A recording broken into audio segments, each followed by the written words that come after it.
Welcome to the first reading in our new Vocarium Reading series and our first ever event to take place under the name Cocaine.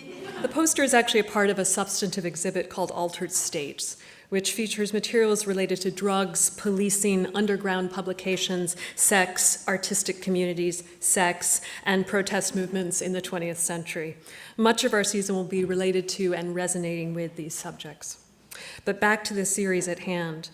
Vocarium was a word coined here at Harvard in the late 1920s by Professor Frederick C. Packard and classicist E.K. Rand to mean a library of voices. It's a word that conveys Packard's utopic vision for a collection of recordings he hoped to create and aggregate from all languages and disciplines, ranging from surgeries to Shakespeare, Haitian Creole ritual performances to Japanese language lessons, experimental radio plays to Scottish border ballads, Mexican folk songs to New England regional dialects. The Vocarium is also the name of a commercial recording label he founded, under the rubric of which Packard and Jack Sweeney, then curator of the Poetry Room, produced and in many cases left unproduced for scholarly use some of the earliest extant recordings of T.S. Eliot, Elizabeth Bishop, Marion Moore, Tennessee Williams, Ralph Ellison, Wallace Stevens, Vladimir Nabokov, poets of the early Poets Theater, not to mention one Mary Manning Howe, reciting the poems of W.B. Yeats from memory. Packard's interest in creating a vocarium was at once political and poetical. He was concerned by the rise and transmission of totalitarian ideologies via radio broadcasts in Europe. Today, his concern would likely be directed toward a certain Twitter account in Bedminster. He was convinced that spoken voice recordings, especially of poetry, theater, classical literature, and historical speeches, could educate not only Harvard students, but the larger American public in the delivery of eloquent and persuasive speeches, in the art of resonant, rhythmic, thoughtful conversation, and the creation of artistic works implicitly or explicitly in support of democratic ideals and the expansion of civil liberties. JFK was one of his early students. We are proud to house and preserve the remnants of Packard's groundbreaking collection at the Poetry Room, and it seems fitting to inaugurate our new Vocarium series with two poets and thinkers of multidisciplinary magnitude, rigorous ethics, and sonic logic, whose work is itself a kind of collecting experience.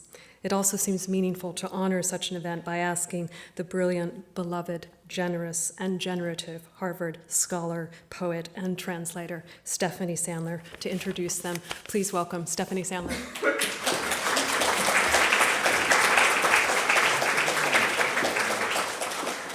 Wow, I wish I were all of those things. Thank you very much. I want to begin with a tribute to Christina Davis, who has brought together Susan Howe and Susan Stewart with her customary brilliance in pairing poets who are similar in spirit and in many ways different on the page.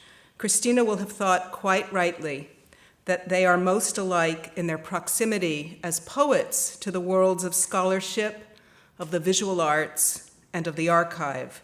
They do not just make poems, although they do make poems, which we'll hear. They also write about poems, and the sentences of their essays read like poems, always evocative, layered, self-reflecting, probing. In Susan Stewart's work, we revel in the gorgeous, evocative, rhythmic lines of verse. We follow the patterns of starlings, the wind beating against their beating wings, or a desert as a vast and granular world that is falling into its own future. For Susan Howe, a work of art is a world of signs, but it is also a site of mystical accidentalism, a world of love and loss, a world where her constant quest is for something we could not fathom. Susan Stewart's universe, so splendidly gathered in her new book, CINDERS, is a cosmos where the imagination is set free every time art is made. She affirms that all things on earth must turn toward the light, and her affirmations of art have taken her to the work of translation and to write poetry in the fate of the senses, which reweaves the strands of poetry across centuries and continents.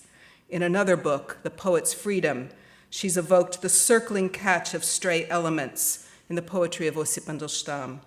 The phrase describes her own poetic lines, and it also describes the gathering of fragments and bits in Susan Howe's books, including DEBTHS, The Souls of the Labadee Tract, and her newest book, DEBTHS. Its poems are crowded with reworkings of phrases like tangible things, barbaric ideas. Susan Howe admits, I seem to go back to things that do not belong to me. In her own catch of stray elements, she makes these things, these words, her own, and offers them beautifully to us. Let us face things exactly as they are, she writes in one of her many Jamesian sentences. And so we do, and we see them as if never before. I've told you nothing really of what introductions usually are meant to say, where these poets live, how much each has written, how they have been honored many times over. You may know that already. You can find it out pretty easily. Instead, I've tried to weave into these brief comments their own words, their own phrases, their own lines of verse, as a tribute to what their writing means to me. But let them now read their work and let their words speak for themselves. Well, it's so weird, but pleasurable to be reading in the Houghton after many years of being terrified by the reading room. Anyway, I'm so happy to be reading with Susan, and thank you, Stephanie, and thank you, Christina. I'm going to read from my, and I have a terrible cold, so I hope I just don't lose my voice, but I'm going to read from my recent book, DEBTHS. That's DEBTHS. Strange word that I got from James Joyce, from Finnegan's Wake. And basically, I'll start by reading from the foreword, which I wrote last. And it was an attempt to tie a whole lot of elements together, but it turned into an obsession. And I was so involved with this thing that it was just, I missed a couple of poems that should have been in the late group through thinking nothing except about this foreword. So I'm going to read from that and then a few of the other poems that are in it. Foreword. Going back, going back. Little Sir Echo, how do you do? Hello, hello, hello, hello. Little Sir Echo will answer you. Hello, hello, hello, hello, hello, hello, hello, hello. Won't you come over and play, and play? You're a nice little fellow, I know by your voice, but you're always so far away, away. Bing Crosby and the Music Maids, 1939. When I was 8, my parents packed me off to Little Sir Echo Camp for Girls on Lake Armington in the foothills of New Hampshire, co-founded and owned by Mary Hoisington and Margaret Conboy 10 years earlier.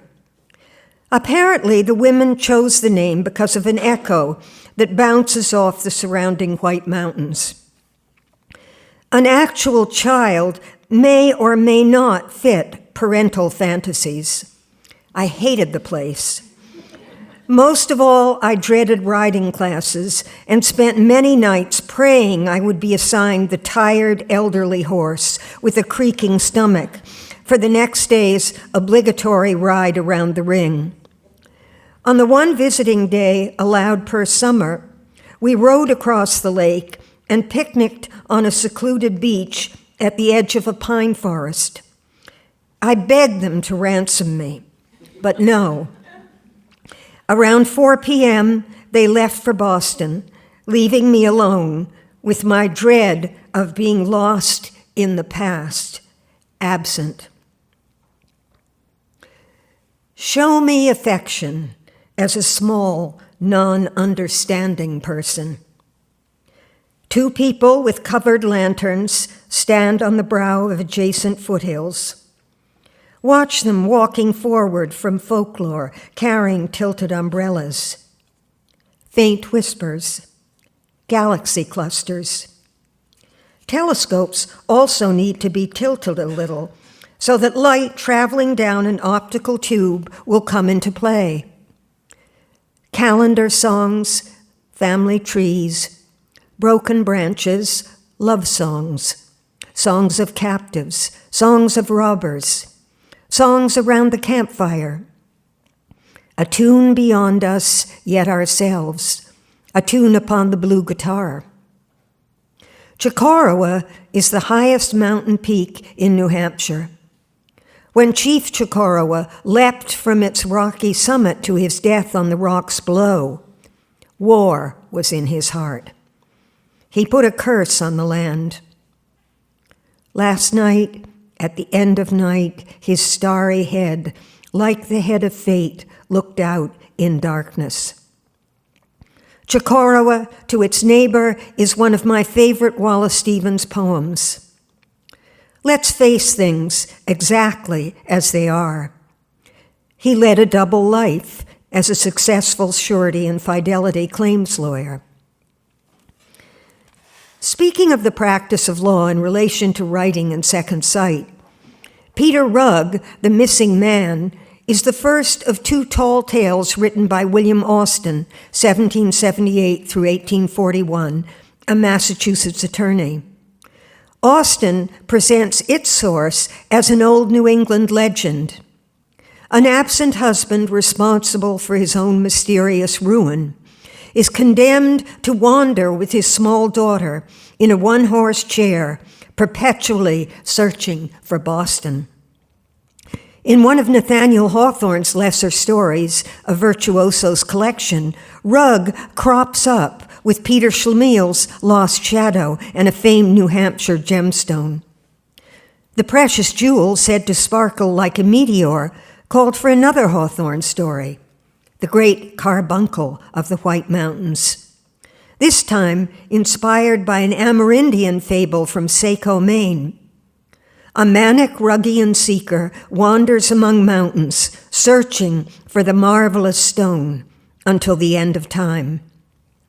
Some scholars say Austin's tall tale also foreshadows Wakefield, which in its turn triggers Melville's Bartleby the Scrivener. There are names under things and names inside names. Poor Rugg, little knowest thou thine own insignificance in this great world. Long ago, people were afraid of mountains. The how and the why reflected in mystery plays and troll mythologies. Only artworks are capable of transmitting chthonic echo signals. Full many a glorious morning have I seen flatter the mountaintops with sovereign eye. In the fall of 1889, Leonora Piper, the famous Boston medium, spent a week with William James and his wife at their house at Chocorua for discussions concerning various aspects of trance phenomena, including her trance talk with Finui, a former native of this world. One afternoon, they took a break from walk and went fishing. Mrs. Piper caught the largest bass ever recorded in the lake. There, messages flow through clear lake water, and yes, gravity pulls matter together to form a cosmic web. Even if this looks like the end of my picnic at Lake Armington story, the 3 of us are strung together like beads on a necklace. My fingers are too arthritic to work the little clasp. It's for the others. The work in DEBTHS was originally inspired by Paul Tech's retrospective called Diver in 2011. I've always been interested in folktales, magic, lost languages, riddles, coincidence, and missed connections. What struck me most was the way his later works often painted swatches of color spread across sheets of newspaper with single words, phrases, or letters scribbled over the already doubled surface, transformed these so-called art objects into the riddles, spells, and magical thinking I experienced one afternoon in the old Whitney Marcel Breuer building. I particularly loved the small bronze sculptures titled The Personal Effects of the Pied Piper, scattered here and there. Shortly afterwards, I spent a month as artist in residence at the Gardner Museum in Boston. In 1903, Isabella Stewart Gardner personally installed her collection of over 2,500 objects in a building modeled on the Palazzo Barbaro in Venice. A view of the same place from the Iron Bridge in Venice served as the model for Millie Teal's palazzo in The Wings of the Dove. When she died in 1924, Gardner endowed both building and grounds as a museum for the education and enjoyment of the public forever, on the condition that her original arrangement of the objects in each gallery or named room would be kept just as she left them. Nothing was to be added, shifted, or sold. If her arrangements were disturbed, the property on what was once saltwater marshland in the Fenway-Kenmore area, which she liked to call Venice on the Fens, including the art objects inside, would be auctioned, and the proceeds would go to Harvard University. The document was drafted and drawn up by her friend, Professor John Chipman Gray, a member of the Harvard Law faculty, and the author of Restraints on the Alienation of Property, The Rule Against Perpetuities, and the Nature and Sources of the Law. Restraints, currently known as RAP, is encountered, often dreaded, by contemporary American law students. Soon, soon, you will find the clue. In 1999, the museum directors felt it was time to, quote, embark on a strategic planning process to plan for the future, unquote. They decided to build an addition to the original structure in order to relieve pressure on the aging interior spaces. In 2012, the added wing, designed by Renzo Piano, opened to the public. Visitors now enter the original Willard T. Sears damp, dimly lit, late Victorian faux Venetian structure by passing through a minimalist glass and steel corridor.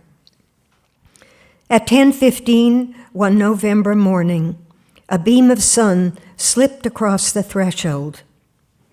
An echoing plash of water issuing from the mouths of stone dolphins blended with the scent of fresh red poinsettias, jade plants, and pyrocanthia in the atrium, while light flickering across ceramic floor tiles in the adjoining Spanish cloister made them seem blue as the blue in Paul Tech's untitled synthetic polymer and gesso on newspaper diver paintings.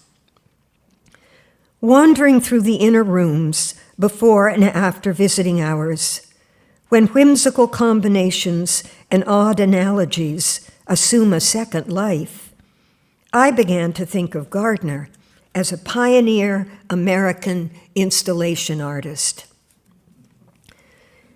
In the dimly lit Titian room, Titian's The Rape of Europa, 1561 through 62, is displayed directly above a long swatch of pale green silk cut from her wedding gown, designed by Charles Frederick Worth in 1860. I am drinking myself drunk with Europa and then sitting for hours, she told her friend Bernard Berenson after he acquired it for her collected. I wonder if she was a drinker like my mother. Isabella's little chair with its light blue slipcover is placed directly in front of Christ carrying the cross, 1505 through 1510, circle of Giovanni Bellini. She has hung the portrait so that his tear-streaked face, half shadowed by the angle of the wooden cross, is aimed directly at Jupiter's savage eye in Europa. The Savior will not give up and be silent in true righteousness as a painted image. The pages of A.B. Kemp's Note to a Memoir on the Theory of Mathematical Form are shattered to pieces. The filing cases are old, some of them shaky, with loose covers and broken corners. Mrs. Gardner didn't live to learn that in string theory, matter falls in. So the less said here concerning the ultimate nature of possible worlds and the supermassive black holes in this our God-forsaken 21st century, the better. Long, thinly transparent, slightly jaded gray window shades in the Raphael room serve as a scrim or screen memory, sheltering the goods in her faux Venetian vessel from moving traffic and pedestrians. The walls are covered with elegant maroon fabric. Today, a beam from the nuclear-hearted sun lights on a "Please do not touch" sign before mercurially settling on the Annunciation by Pier Matteo d'Amelia, 1450 through 1503, oil on wood, and then on Carlo Crivelli's St. George, 1470. Crivelli has depicted the saint as a thin teenager on a rearing horse with his sword joyfully lifted to slay the dragon. The horse's head jerks the other way. Its eye is distorted with terror. Life, soul, color, bearing, shape, size, magnitudo, figura, habitus corporis, anima. Stanza the sea, earth the sea. Fishman in Excelsis Table, 1970 through 71, mixed media, wood, latex, wax, metal, paint, fabric, string, and styrofoam. My body is made of bones. In times of trouble and perplexity, I am able to bend my limbs and stretch myself into a forsaken merman. But oh, little school chair with Manhattan cityscape hung at child's eye level. I wish I were young again. If I had only known earlier that indeterminacy involves all of life, I might fathom the luminous story surrounding all things noumenal. The Portrait of a Lady in Black, 1590s, once attributed to Jacopo Tintoretto, 1518 through 1594, and later to his son, Dementio, is at the top of the third-floor landing, just to the right of the Veronese room entrance. According to the guidebook, Tintoretto's portrait of a Venetian woman is a glorification of wealth and station, rather than a character study. More care is focused on the contrast between decorative details of jewels, lace, and curtain than on the roughly defined yet vividly lit landscape seen to the upper right. The sitter remains a cipher. Her personality, as much as her identity, a mystery. How do you match people as they seem on the surface with who they actually are? I assume she is a widow because her clothes are black. We have so little time in the distant present. Echo cannot stop reflecting the original enchantment of the good mother beyond representation. Her eye of nature absorbed in surface azure of poise and balance, rhythmic rise and fall of words, their deep ecology and threads of divinity. Hush, be quiet, deep green pagan marvels. You see the double evidence as the place, the time, the fashion of other lives determined by grounds outside our power, which leaves the good mother absorbed in you here on the landing, in peace and plenty. I try as hard as I can to wish myself into your presence through art foreshadowing life after death, for some notes of promise that the aesthetic holds out or holds on to an idea of the formal rigors of poetry as light and impulse. Then the free cause of expression may return to the morality of things I want to remember as first things last. Gardner has placed the painting high on the east wall in the center of an older tapestry resembling a wishing carpet, all swirls of plants and people gesturing. The embroidered damask serves as a double frame. Our Lady of the Labyrinth, captured in oscillating memory folds of simple household affections, exhibits her glistening necklace armor. Standing here in early evening, when the viewers are leaving and the lights are dimmed, I remember Mary Minnie Temple's personal letters to John Chipman Gray and Henry James's splendidly written passages in The Wings of the Dove, when Millie Thiel, Minnie's fictional double, wandering through one of the great gilded chambers of Matcham, sees herself mirrored in Bronzino's Portrait of a Woman.